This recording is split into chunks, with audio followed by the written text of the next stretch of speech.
All right, MiWayJourneys followers, we're off on another road trip. This time we're going to Saint-Gaudens National History Park, and we're going to venture down to Madame Sherri's castle, which has become a very popular site, especially in the fall time, but it's something that I wanted to see for myself. So we are off, and the decisions that we made for this trip were very straightforward. We're going to do this a day trip. We're going to go to Saint-Gaudens National History Park. I already have my national parks pass, and then to go to Madame Sherri's castle, which is maintained by the New Hampshire Society for the Protection of New Hampshire Forests. Now, the trade-offs for this planned travel is that I planned it, and whatever weather I had is what I got, and so we're going to see how that worked out for me. And again, as a hint, my only caution is to go to these two places on good weather days. So this is what that journey looks like from A to B. I'm providing the addresses of these two locations should you be interested in my ideation that I'm providing this week.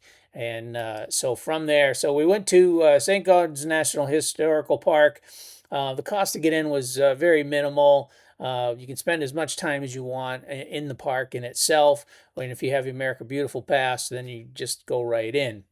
Here's the address, a couple of resources that I'm providing here with some links, but some things to know. So Augustus Saint-Gaudens was an American sculptor. He was born in Dublin to an Irish-French family. They ended up moving to New York City where he was raised. He did travel to further his training throughout Europe as he was developing himself. He did a lot more I don't know if it's called intaglio, but more pendant type of work in there. So, but he arrived in Cornish in 1885 as kind of as a respite. He was looking for a model for his standing linking statue that he was commissioned to do. And a friend of his had convinced him to say, hey, come up here to New England, kind of the land of Lincoln-shaped men.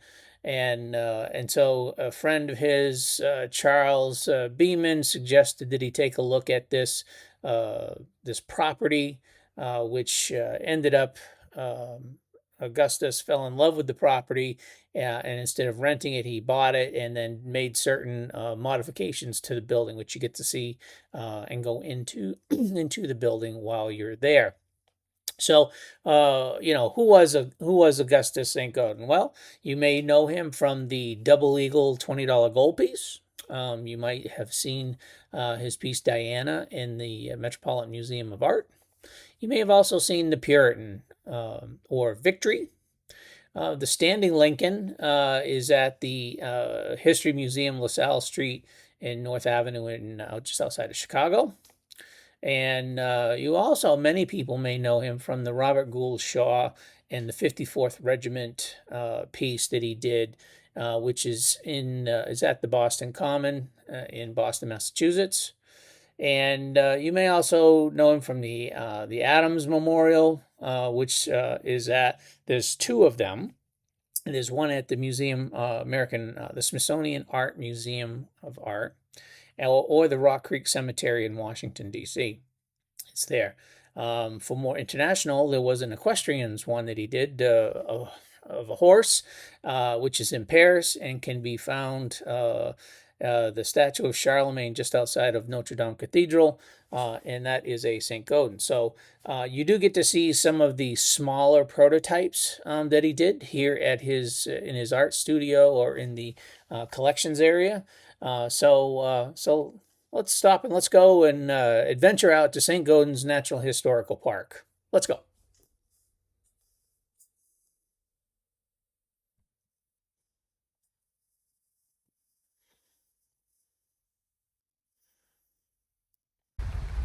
All right, here we are at Saint-Gaudens National Landmark. As you can see, a little bit rainy today. We don't always get to pick the weather for our adventures, but hopefully we'll get some pockets of dry time while we're here walking around the grounds. So let's go.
So here we are inside Saint-Gaudens National Historic Park, where we're seeing a number of reliefs and sculptures that were created by Saint-Gaudens while he was here in resident and on his commissioned works. This is one commemorating Captain Shaw and the All-Black Regiment here. This is the smaller of the version, which is seen in its actual installment location.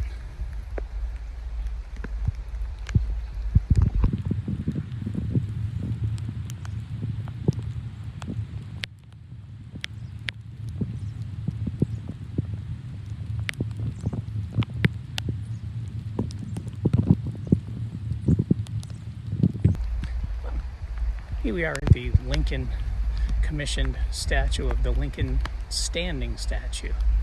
And we'll see as it comes in view behind me here.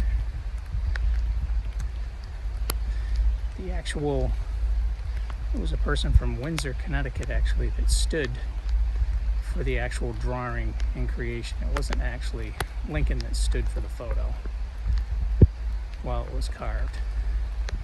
But an impressive bronze statue.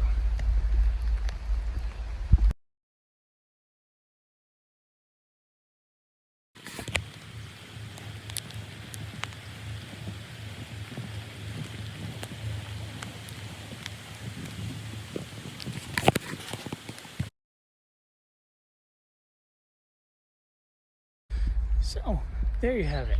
We've walked around the park museum of Saint-Gaudens National Historic Park here in Cornish, New Hampshire.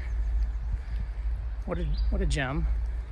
A great, a very well maintained home. This was a Saint-Gaudens had bought this and called it Aspet. It had been a tavern beforehand and was in quite disrepair when he first bought it. So they restored it, and he and his wife, slowly from just summering and bringing artists here to do artist in residence and friends, to what we see today. And they ended up moving here full time from either world travels and their other home in New York. But this is where they ended up. And they both died here on the property, and so more or less they are the sole owners, livers in this house.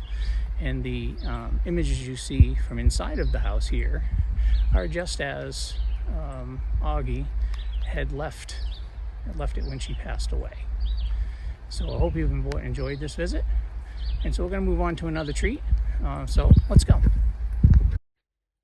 All right, wow, wasn't Saint-Gaudens nice?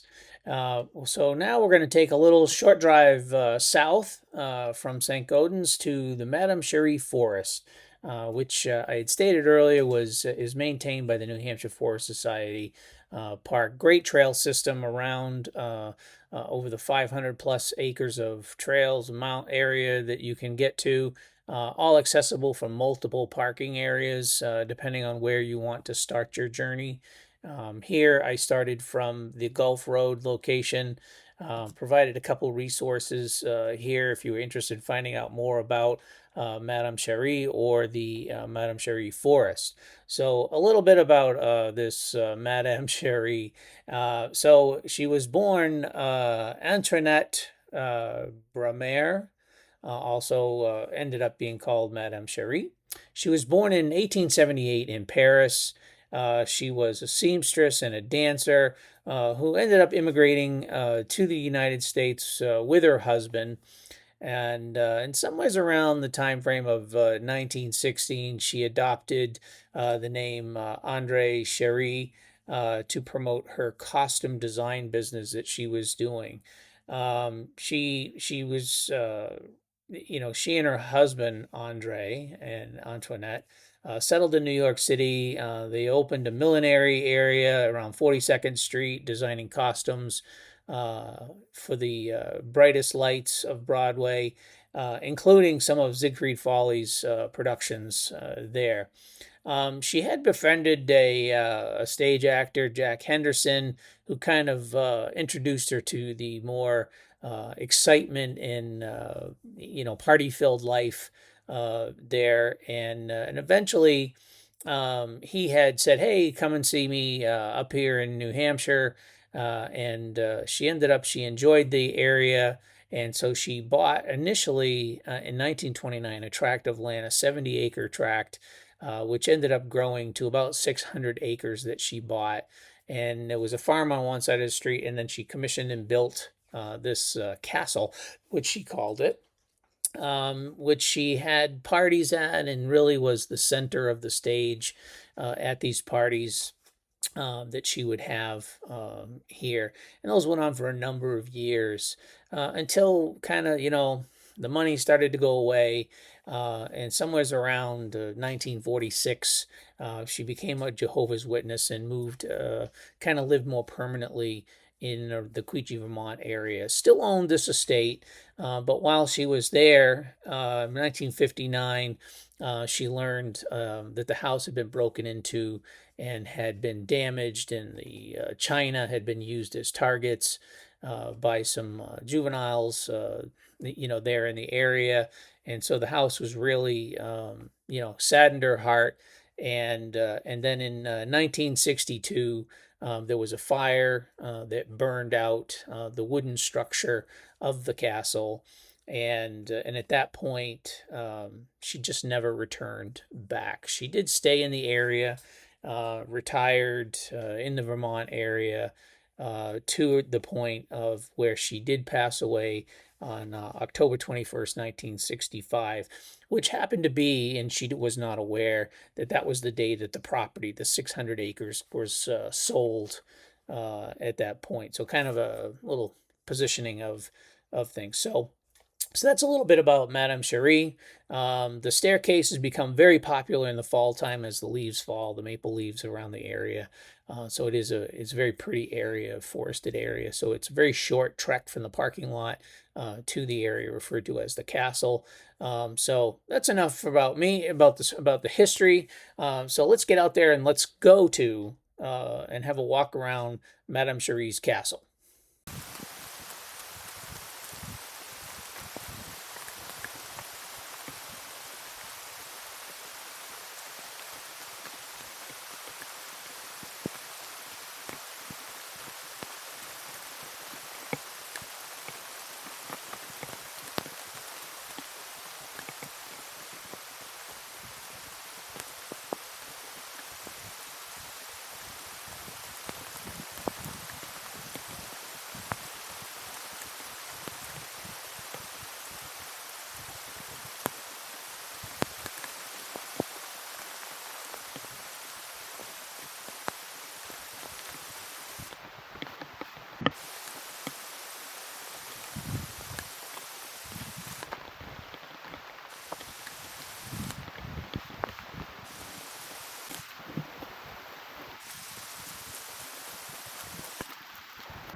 Okay, well, remember, if you liked the video, please give it that thumbs up or subscribe. We thank you very much for your patronage and watching the videos as we go on all of these different journeys. So thank you and have a great day.